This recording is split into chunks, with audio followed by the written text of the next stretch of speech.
नमस्कार। आज हम वैकुंठ चतुर्दशी की बात करने जा रहे हैं।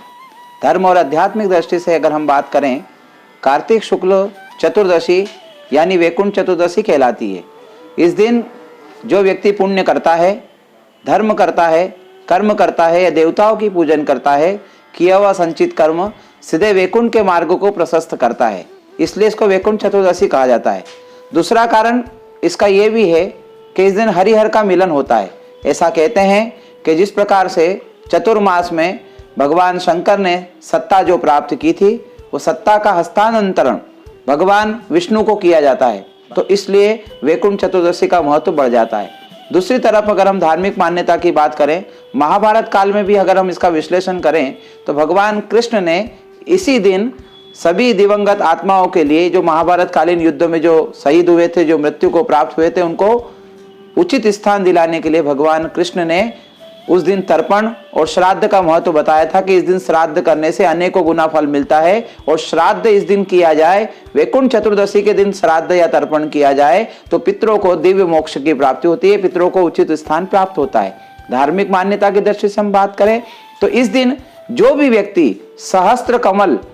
भगवान विष्णु को या भगवान शिव को अर्पण करता है तो अनेक जन्मों के पापों से निवृत्ति होती है, मोक्ष की प्राप्ति होती है और उचित स्थान प्राप्त करता है, यानी सीधे वैकुंठ के धाम को जाकर अपना स्थान को पाता है। तो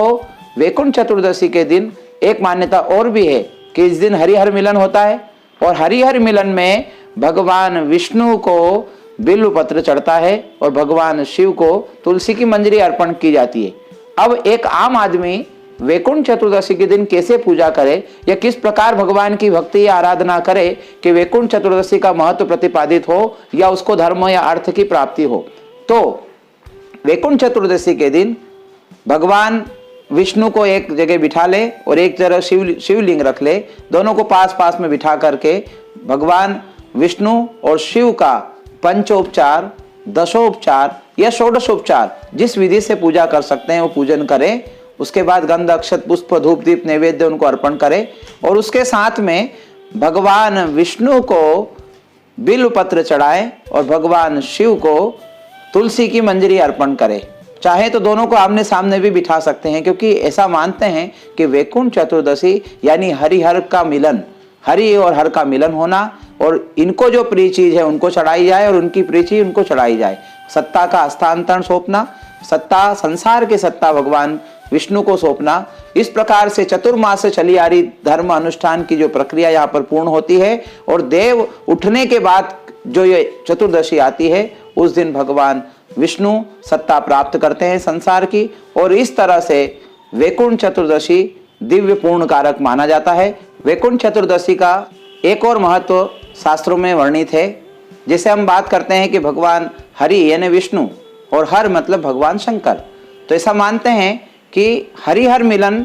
उज्जैन में भी एक परंपरा चली आ रही है कि भगवान महाकाल की सवारी निकलती है और भगवान महाकाल नगर भ्रमण के बाद गोपाल मंदिर जाते हैं और वहाँ पर संसार की सत्ता की चाबी भगवान गोपाल जी को अर्पित करते हैं और वहाँ पर भी भगवान हरि और हर का मिलन होता है। एक मान्यता ये है। दूसरा इसका एक और महत्व है कि आप देखते हैं कि भगवान विष्णु के हाथ में जो सुदर्शन चक्र है, वो सुदर्शन चक्र भगवान शंकर ने इसी दिन भगवान विष्णु को अर्पित किया था, इसलिए वैकुंठ चतुर्दशी का महत्व अनंत गुना फल मिल जाता है। या इसलिए इस तरह से धार्मिक आध्यात्मिक दृष्टि से वैकुंठ चतुर्दशी का अपने आप में बहुत ही महत्व माना गया है। वैकुंठ चतुर्दशी के दिन यदि हम दीप दान करें या अपने घर में कोई देव स्थान में किसी वृक्ष के पास 14 दीपक यदि हम दान करते हैं तो यम का भय नहीं रहता है या यम सताते नहीं, यम की पीड़ा नहीं होती है। तो इस प्रकार से इसको